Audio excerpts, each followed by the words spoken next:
Good morning, welcome to our intellectual quality और learning platform. तो हम अपने डेली करंट अफेयर्स की ओर आगे बढ़ते हैं। उससे पहले कुछ मोटिवेशनल कोट्स के बारे में जानेंगे। खुद के सपनों के पीछे इतना भागो कि एक दिन तुम्हें पाना लोगों के लिए सपना बन जाए। इसलिए निरंतर प्रयास करते रहिए, सफलता एक दिन अवश्य मिलेगी अगर आपका प्रयास 100% होगा तो इसी के साथ हम अपने डेली करंट अफेयर्स की ओर आगे बढ़ते हैं। उससे पहले आप सभी लोग टेलीग्राम ग्रुप पर जुड़ जाइएगा। यहाँ पे आपको सारे पीडीएफ प्रोवाइड होंगे हमारे यूट्यूब सेशंस के। तो चलिए 9 मार्च 2024 के सारे करंट अफेयर्स को हम डिटेल में कवर करेंगे, तो वीडियो के अंत तक बने रहिएगा। क्वेश्चन नंबर 1, हाल ही में किसानों को बेहतर भंडारण सुविधा के लिए ई किसान उपज निधि कहाँ शुरू की गई है? तो राइट आंसर होगा नई दिल्ली। नई दिल्ली में शुरू किया गया ई किसान उपज निधि प्रोग्राम को, जो पूरी तरीके से फोकस होगा better storage facility for the farmers के लिए। तो चलते हैं इसके डिटेल पॉइंट्स के बारे में।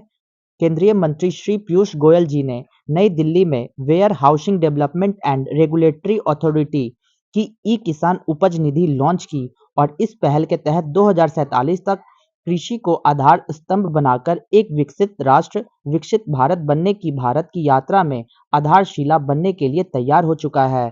इसी के साथ ई किसान उपज निधि किसानों के लिए अपनी उपज को पंजीकृत WDRA गोदामों में 6 महीने के लिए 7% प्रति वर्ष की ब्याज दर पर संग्रहित करने की डिजिटल प्रक्रिया को सरल बनाती है। तो आपको ये पॉइंट्स को याद रख के चलना होगा कि हाल ही में यूनियन मिनिस्ट्री श्री पीयूष गोयल जी के द्वारा लॉन्च किया गया ई किसान उपज निधि, जिसका पूरी तरीके से फोकस होगा हमारे उन सभी फार्मर्स के लिए जो इनमें पार्टिसिपेट करते हैं, ताकि हमारा डेवलप्ड नेशन के लिए डेवलप्ड इंडिया बनाना होगा एग्रीकल्चर के क्षेत्र में।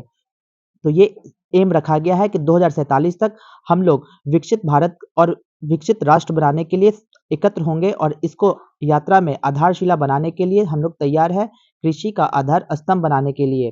तो इसी के साथ चलते हैं क्वेश्चन नंबर 2 की ओर। हाल ही में विधवा पुनर्विवाह प्रोत्साहन योजना किसने शुरू की गई है? तो राइट आंसर होगा झारखंड गवर्नमेंट के द्वारा हाल ही में स्टार्ट किया गया विडो रीमैरिज प्रमोशन स्कीम को लॉन्च किया गया झारखंड गवर्नमेंट के द्वारा। तो जानते हैं इसके डिटेल पॉइंट्स के बारे में। झारखंड सरकार के मुख्यमंत्री चंपई सोरेन जी ने विधवाओं के जीवन स्तर में सुधार और सम्मान बढ़ाने के लिए 6 मार्च 2024 को विधवा पुनर्विवाह प्रोत्साहन योजना शुरू की। इसी के साथ यह योजना के तहत पुनर्विवाह करने वाली विधवा को 2 लाख रुपए की राशि भी दी जाएगी। झारखंड विधवा पुनर्विवाह प्रोत्साहन योजना शुरू की जाएगी ताकि उन्हें मुख्य धारा में लाया जा सके और सम्मान के साथ अपना जीवन जी सके। उन्होंने कहा कि समाज और राष्ट्र में विधवाओं के योगदान को बढ़ाने के लिए उनकी उत्पादकता बढ़ाने और सम्मानजनक जीवन जीने के लिए योजनाओं में सहायता की जानी चाहिए। तो इसी के साथ आपको ये पॉइंट्स को याद रखना होगा कि हाल ही में झारखंड गवर्नमेंट के द्वारा एक स्कीम को लॉन्च किया गया है, जिस स्कीम का नाम है window remarriage promotion scheme.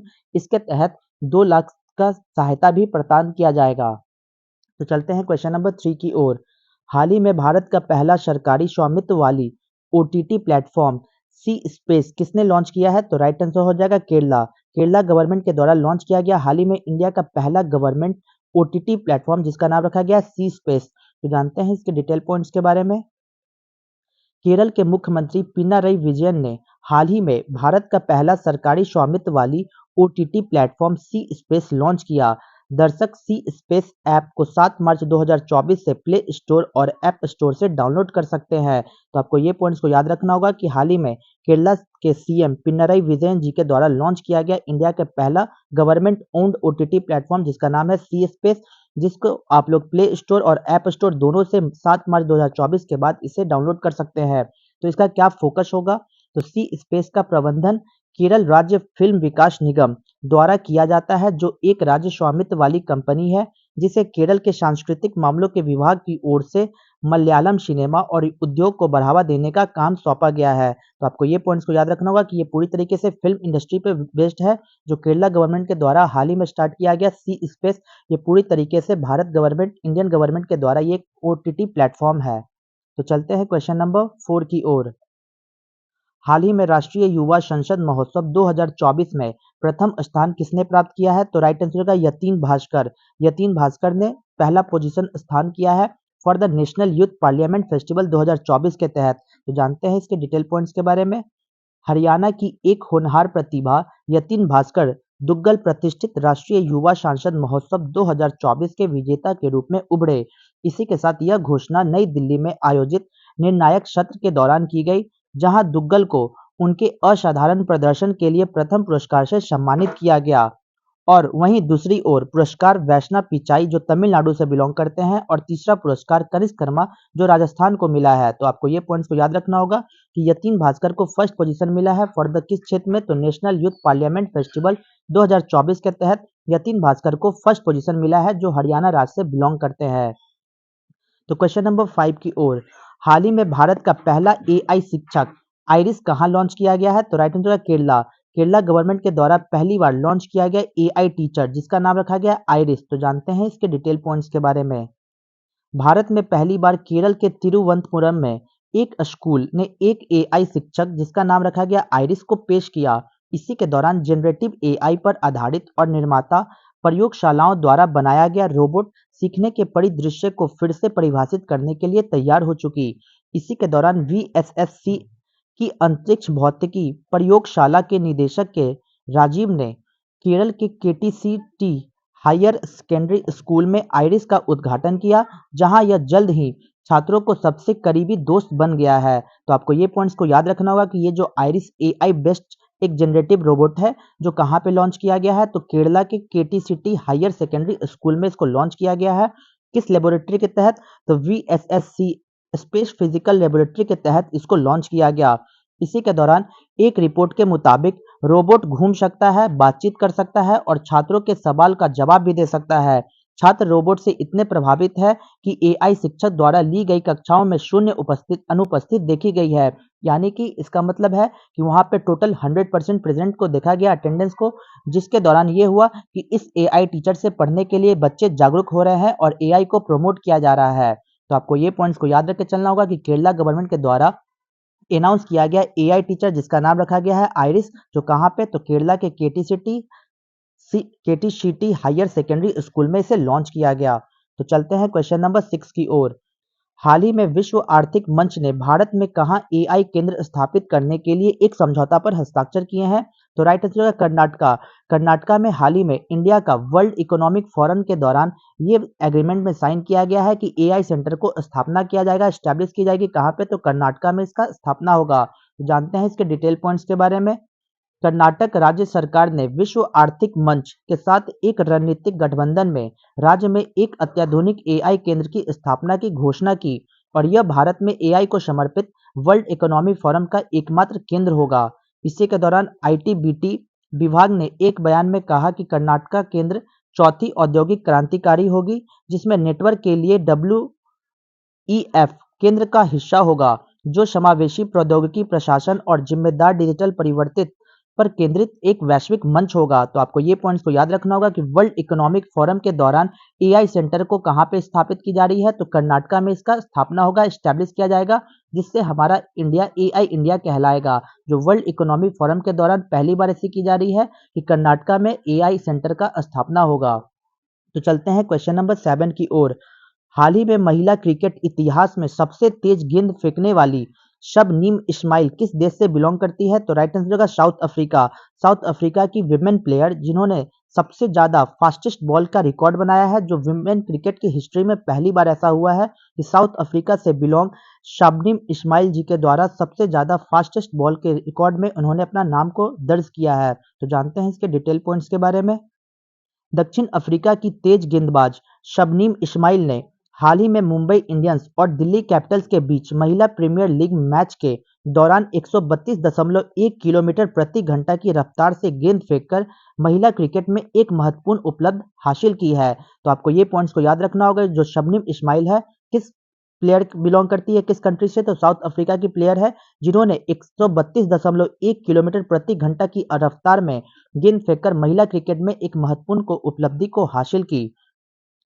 132.1 kilometre प्रति घंटा की आश्चर्यजनक गति के साथ गेंद ने न केवल अपनी असाधारण शक्ति का प्रदर्शन किया, बल्कि पिछले रिकॉर्ड को भी तोड़ दिया और महिला क्रिकेट में अब तक फेंकी गई सबसे तेज गेंद का नया विश्व रिकॉर्ड बन चुका है। महिला क्रिकेट इतिहास में यह पहला मामला है जब किसी गेंदबाज ने 130 किलोमीटर प्रति घंटा का आंकड़ा पार किया। तो आपको ये पॉइंट्स को याद रखना होगा कि शबनीम इस्माइल बनी है साउथ अफ्रीकन की प्लेयर है जिन्होंने 132.1 किलोमीटर प्रति आवर से गेंद को फेंककर अपना रिकॉर्ड बनाया है पूरे इतिहास में, पूरे विश्व में। तो चलते हैं क्वेश्चन नंबर 8 की ओर। हाल ही में वैश्विक मीथेन उत्सर्जन पर नजर रखने के लिए मीथेन सैट उपग्रह किसने लॉन्च किया है? तो राइट आंसर होगा स्पेस एक्स। स्पेस एक्स एक प्राइवेट कंपनी है यूएसए की, यूनाइटेड स्टेट ऑफ अमेरिका की, जिसके मालिक है एलॉन मस्क। एलॉन मस्क के द्वारा हाल ही में मीथेन की जानकारी लेने के लिए मीथेन सैटेलाइट को लॉन्च किया गया है ग्लोबली तरीके से, ताकि मीथेन का जो उत्सर्जन हो रहा है उस पर नजर रखा जा सके। तो इसलिए मीथेन सैट उपग्रह को हाल ही में लॉन्च किया गया स्पेस एक्स के द्वारा। तो जानते हैं इसके डिटेल पॉइंट्स के बारे में। स्पेस एक्स ने 4 मार्च 2024 को फाल्कन 9 रॉकेट पर अमेरिका के कैलिफोर्निया में वैंडनबर्ग स्पेस फोर्स बेस से मीथेन सैट एक उपग्रह को लॉन्च किया जो वैश्विक स्तर पर मीथेन उत्सर्जन को ट्रैक करेगा। और इसी के दौरान यह स्पेस एक्स के ट्रांसपोर्टर 10 राइड शेयर मिशन पर 53 पेलोड में से एक है। मीथेन सैट के पीछे की इकाई पर्यावरण रक्षा कोष है जो कि एक यूएस आधारित गैर लाभकारी पर्यावरण वकालत समूह भी है। उपग्रह को ईडीएफ द्वारा न्यूजीलैंड अंतरिक्ष एजेंसी, हार्वर्ड विश्वविद्यालय, British aerospace company BAE systems और गूगल के साथ साझेदारी में 88 मिलियन डॉलर में विकसित किया गया था।